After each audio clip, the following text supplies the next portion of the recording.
أعوذ بالله من الشيطان الرجيم بسم الله الرحمن الرحيم ألم تر إلى الذين يزعمون أنهم آمنوا بما أنزل إليك وما أنزل من قبلك يريدون أن يتحاكموا إلى الطاغوت وقد أمروا أن يكفروا به وَيُرِيدُ الشَّيْطَانُ أَن يُضِلَّهُمْ ضَلَالًا بَعِيدًا۔ اے پیغمبر، کیا تم نے ان لوگوں کو نہیں دیکھا جو دعویٰ یہ کرتے ہیں کہ وہ اس کلام پر بھی ایمان لے آئے ہیں جو تم پر نازل کیا گیا ہے اور اس پر بھی جو تم سے پہلے نازل کیا گیا تھا،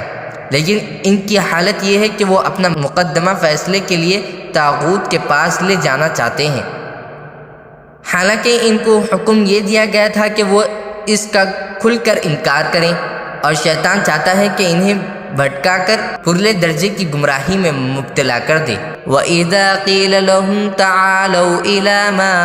أَنزَلَ اللَّهُ وَإِلَى الرَّسُولِ رَأَيْتَ الْمُنَافِقِينَ يَصُدُّونَ عَنكَ صُدُودًا۔ اور جب ان سے کہا جاتا ہے کہ آؤ اس حکم کی طرف جو اللہ نے اتارا ہے اور آؤ رسول کی طرف، تو تم ان منافقوں کو دیکھو گے کہ وہ تم سے پوری طرح منہ موڑ بیٹھے ہیں۔ فَكَيْفَ إِذَا أَصَابَتْهُم مُّصِيبَةٌ بِمَا قَدَّمَتْ أَيْدِيهِمْ ثُمَّ جَاءُوكَ يَحْلِفُونَ بِاللَّهِ إِنْ أَرَدْنَا إِلَّا إِحْسَانًا وَتَوْفِيقًا۔ پھر اس وقت ان کا کیا حال بنتا ہے جب خود اپنے ہاتھوں کی کرتوت کی وجہ سے ان پر کوئی مصیبت آ پڑتی ہے۔ اس وقت یہ آپ کے پاس اللہ کی قسمیں کھاتے ہوئے آتے ہیں کہ ہمارا مقصد بھلائی کرنے اور ملاپ کرا دینے کے سوا کچھ نہ تھا۔ أولئك الذين يعلم الله ما في قلوبهم فأعرض عنهم وأعظهم وقل لهم في أنفسهم قولا بلیغا۔ یہ وہ ہیں کہ اللہ ان کے دلوں کی ساری باتیں خوب جانتا ہے، لہذا تم انہیں نظر انداز کر دو، انہیں نصیحت کرو اور ان سے خود ان کے بارے میں ایسی بات کہتے رہو جو دل میں اتر جانے والی ہو۔ وَمَا أَرْسَلْنَا مِن رَّسُولٍ إِلَّا لِيُطَاعَ بِإِذْنِ اللَّهِ وَلَوْ أَنَّهُمْ إِذ ظَّلَمُوا أَنفُسَهُمْ جَاءُوكَ فَاسْتَغْفَرُوا اللَّهَ وَاسْتَغْفَرَ لَهُمُ الرَّسُولُ لَوَجَدُوا اللَّهَ تَوَّابًا رَّحِيمًا۔ اور ہم نے کوئی رسول اس کے سوا کسی اور مقصد کے لیے نہیں بھیجا کہ اللہ کے حکم سے اس کی اطاعت کی جائے، اور جب ان لوگوں نے اپنی جانوں پر ظلم کیا تھا، اگر یہ اس وقت تمہارے پاس آ کر اللہ سے مغفرت مانگتے اور رسول بھی ان کے لیے مغفرت کی دعا کرتے تو یہ اللہ کو بہت معاف کرنے والا بڑا مہربان پاتے۔ فَلَا وَرَبِّكَ لَا يُؤْمِنُونَ حَتَّى يُحَكِّمُوكَ فِيمَا شَجَرَ بَيْنَهُمْ ثُمَّ لَا يَجِدُوا فِي أَنفُسِهِمْ حَرَجًا مِّمَّا قَضَيْتَ وَيُسَلِّمُوا تَسْلِيمًا۔ نہیں اے پیغمبر، تمہارے پروردگار کی قسم، یہ لوگ اس وقت تک مومن نہیں ہو سکتے جب تک یہ اپنے باہمی جھگڑوں میں تمہیں فیصل نہ بنائیں،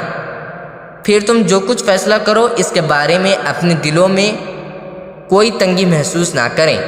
اور اس کے آگے مکمل طور پر سر تسلیم خم کر دے۔ وَلَوْ أَنَّا كَتَبْنَا عَلَيْهِمْ أَنِ اقْتُلُوا أَنفُسَكُمْ أَوِ اخْرُجُوا مِنْ دِيَارِكُمْ مَا فَعَلُوهُ إِلَّا قَلِيلٌ مِّنْهُمْ